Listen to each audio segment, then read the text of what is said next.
मैं इतना देर तक यहाँ कथा कहती हूँ, इतना रात्रि तक। बोले मसीए सिरा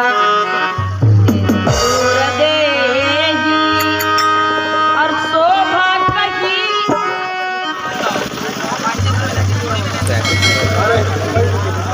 ये सिरा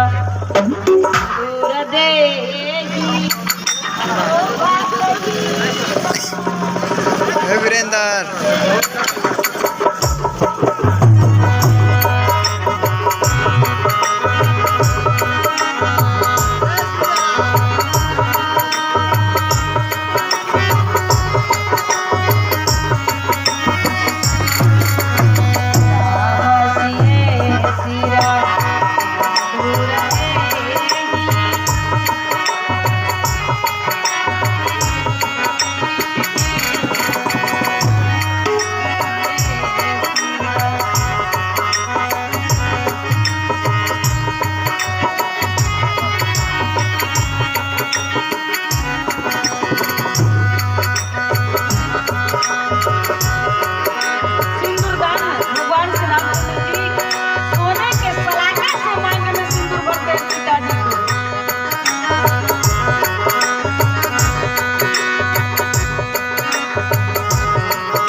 भगवान श्री रामचंद्र जी सीता जी के मांग में सिंदूर भरे। सीता जी इतनी सुंदर लगने लगी कि सजनों कहा जिसे खूबी खुदा में भी, अरे जिसे खूबी खुदा में भी उसे गहने की क्या साजिश, देखो खुशनुमा लगता है कैसा चांद बिन गहने, कैसा चांद बिन।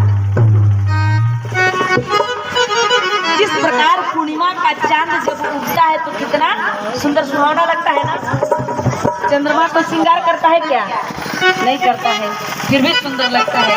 इसलिए परमात्मा ने जिसको सुंदरता दे दिया होगा, यदि वो मैली को चैली साड़ी पहन करके एक अंधेरी कोठरी में खड़ी हो जाएगी तो कमरा जगमगाने लगेगा। तो सीता जी तो खूबसूरत थी ही, सुंदरता अरे सुंदरता अरे सुंदरा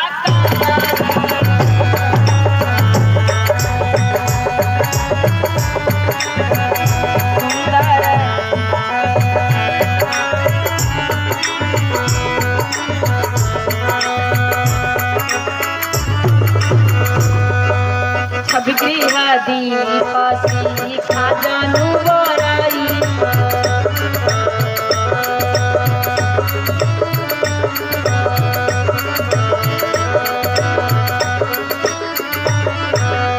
इतनी सुंदर सीताजी लगने लगी, इतनी सुंदर लगने लगी कि उस सुंदरता का वर्णन ही नहीं हो सकता। इतनी सुंदर लगने लगी, मतलब उनके सामने कितना हो सुंदर स्त्री जावे उसमें भी सुंदरता उत्पन्न कर दे।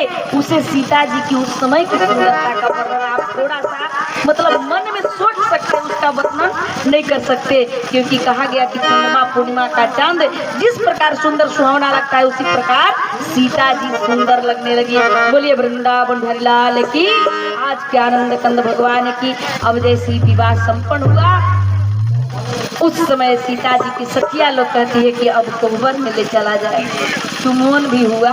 अब कोहबर में जैसे ही जाते हैं भगवान श्री रामचंद्र जी, सीता जी की सारी सखिया लोग मजाक हुआ, दोनों तरफ से बहुत वार्तालाप हुआ। लोग अब श्री रामचंद्र जी को अंदर में ले गई, कोहबर में ले गई। वहाँ पर दही गुड़ मिला।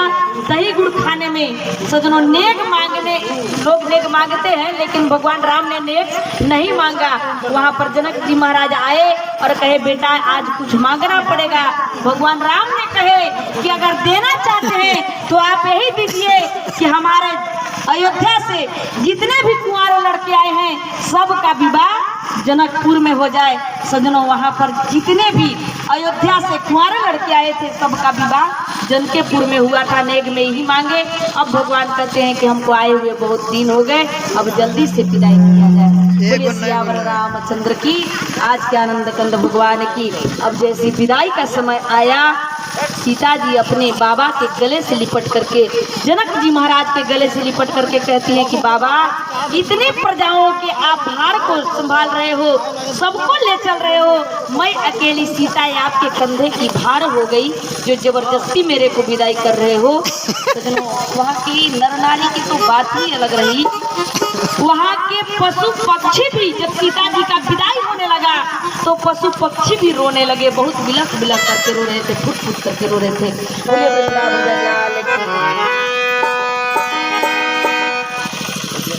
कहा कि नैनन नीरा बहाने जनक। अब विदाई हो रहा है सीता जी का। नैनन नीरा बहाने